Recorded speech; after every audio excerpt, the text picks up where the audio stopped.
मला हे जेवण करायचं आहे की ते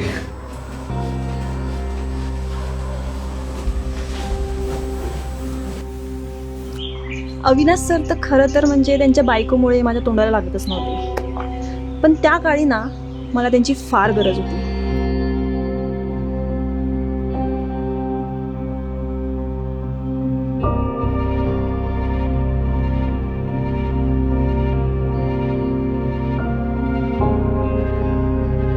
आणि तसंही त्यांची बायको गावी गेली होती म्हटल्यावर त्यांनाही थोडी का होईना माझी गरज होतीच.